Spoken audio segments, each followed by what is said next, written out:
Imagine waking up tomorrow to a headline that says, "Global governments must repay all debt by Friday." Within seconds, every financial market would freeze. Banks would collapse. Currencies would evaporate. And global trade, the lifeline of modern civilization, would snap like a dry twig. But here's the real twist. This scenario is impossible. Not because the world is stable, but because the entire global financial system was never designed for governments to pay back their debt in the first place. Government debt isn't a bill. It's not a loan waiting to be repaid. It's the operating system of the modern world, the invisible architecture that makes wars possible, finances empires, fuels growth, and keeps your bank account from turning into dust. And today, on Geopolitics of Money, we're pulling the curtain back on the origin story.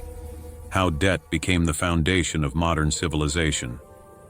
To understand the world we live in, the interest rates we fear, the inflation we feel, the crises that shake nations, you must first understand the system beneath it all. The sovereign debt machine. Where it started, why it never stops, and why world powers are terrified of letting it collapse. Now let's dive in. To understand sovereign debt, we have to travel back to a moment that reshaped the world. London, 1694. England was broke. War with France was draining the treasury. The king needed money, fast. So a radical idea was born. Create a private institution that would lend money to the government, in exchange for the power to issue banknotes. This was the birth of the Bank of England, and with it the first modern government bonds. For the first time in history, a government said, "Give us your money today, and we promise to pay you interest tomorrow, funded by future taxes." And people bought it.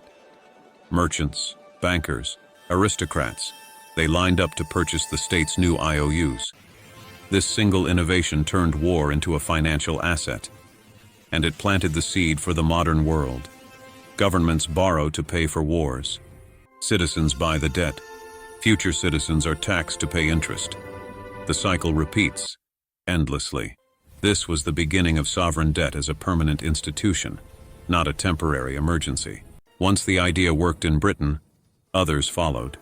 The Dutch Republic, the young United States, France after the Revolution. Every rising power realized the same truth. Debt multiplies power. You could field a navy, build railroads, expand empires, all without having the money up front. This is why the richest nations are also the most indebted ones. But here's the twist. They're not indebted because they're irresponsible. They're indebted because debt became the engine of state power, and investors trusted them because these states could tax workers, businesses, colonies, and future generations. As long as investors believed the government would survive, its bonds were safe. Debt became a bet on the survival of the state itself. Fast forward to today. The numbers are staggering. United States debt, approximately $38 trillion European Union, approximately $14 trillion Japan, approximately $9 trillion global sovereign debt, greater than $90 trillion. Total global debt, approximately 235% of world GDP. But here's the detail most people misunderstand. Most countries owe the majority of their debt to themselves. In the US, for example, American banks, American pension funds, American citizens, and the US Federal Reserve hold most US Treasury bonds. Even foreign-held US debt, led by Japan and China, is only around a third of the total. This means sovereign debt isn't really foreigners owning America. It's America investing in itself. The same is true in Japan, Europe, and most other advanced economies. Debt becomes your bank's safest asset, your pension fund's long-term income, your central bank's monetary tool. In other words, government debt is the backbone asset of the entire financial system. Remove it, and the system collapses. Households repay debt. Businesses repay debt. But governments, they don't. They roll over the debt. Forever. When bonds mature, the government issues new bonds to pay the old ones. This creates a perpetual motion machine. Pay interest, borrow anew, repeat indefinitely. The Federal Reserve has stated clearly, a government can refinance its debt indefinitely. This means sovereign debt is not like your mortgage. It's more like a subscription society pays, every year, forever.